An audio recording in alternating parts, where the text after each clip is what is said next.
Affinity Designer comes with a load of great tools to create all kinds of shapes. The most powerful tool, I think, is this one. Unfortunately, it's got a really silly name. It's called the Cloud tool, which of course makes it impossible to search for on the wide web. Cloud, great one.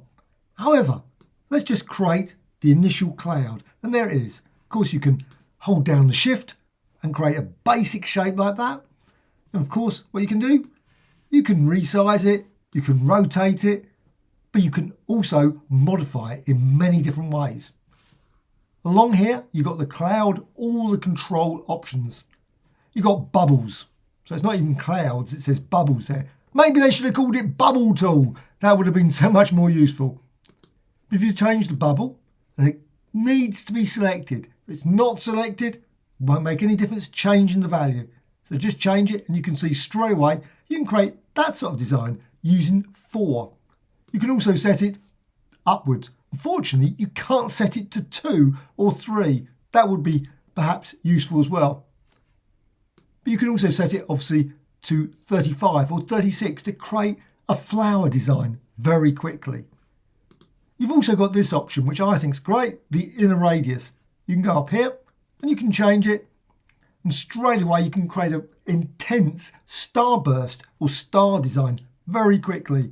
In the radius, put it down to 0 or push it up to about 64. You can also interactively change it. So you can go over here and tweak that. Move it back and forth very rapidly. The thing about this, it's a live tool that you can use with other features that are also live in Affinity Designer. And one of the best ones, this one. Contour tool.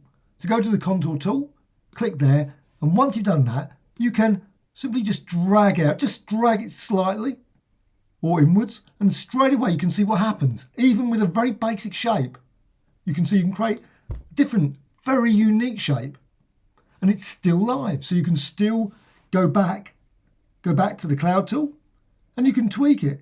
Just change that. Now, when you push it too far, you'll see what happens. It disappears, all those lines. But if you push it out to about there, you can see the lines. You can also extend it to about there. Or go there. And sometimes it will just click into place. It will just create a really nice shape like that. But you can also extend it to that. But it's still live. And you can still go over here and you go to contour tool and you can tweak that. And you go that way or go down there.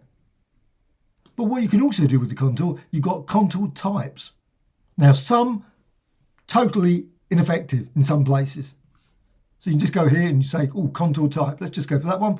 Click there. Nothing much changes. It does, but you need to set the other settings to actually see it. Let's just go here and I can change that again. Tweak that. And you can go here. This is probably the best options. Fill. You can go to this one, force open. So click that and straight away, and this is probably the best one which you can use all the others and see them a bit more effectively. So go there, force open, and you can still use this. You can still change this, so you can tweak it. Now, sometimes it does create some really weird distortions like that. It's not very elegant, I have to say. But you can reduce it down, and as you do that, you can see what happens. You get this sort of all the way around, this great design. Let's just resize that a bit so you can see it a bit clearer. And maybe move some of these other ones. Just get those out of the way so they're not visible. So you've got that. But still what you can do, you can still modify. If you go back here, just go back to the cloud tool, just go there. You can still change the number of bubbles. It's still live. So you can just say, oh, let's just... So you've got a flower design. And of course, what you can then do is you can duplicate this design, maybe create 50 or 100 of them.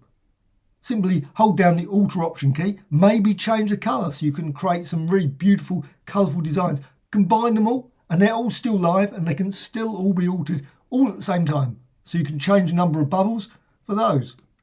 And you can increase it, decrease it and create those sort of designs. Changing the radius, tweak it, change those. But you can also go back here again, back to the contour tool. And there, again, just change contour. But you can also change contour type, so you click there and you can see now you get this lovely rounded design. So you can see it, you can see the result of changing these contour types. And you can also go for this one. So go for this is the mitre one, and this, weirdly it's not next door to it. I think that would be easier, but it's the actual second one, and you can use this. So if you change it, just go that way or that way. As soon as you do that, you'll notice you get some changes there. So you push it all the way to 6 or 7, and now you can see the result there. And again, you can still modify this radius, and you can tweak that, move that backwards and forwards. And of course, you can always go back to this if you want, or click there, or try the other one. Just go through them, just try them out, combinations of. Again, I think that one's probably the most interesting one. But you can also go for this one, a bevel join, and you can see the result there. So literally thousands of different shapes, all using the combination of the cloud tool with the contour tool. But what you can also do, there's this option, bake appearance.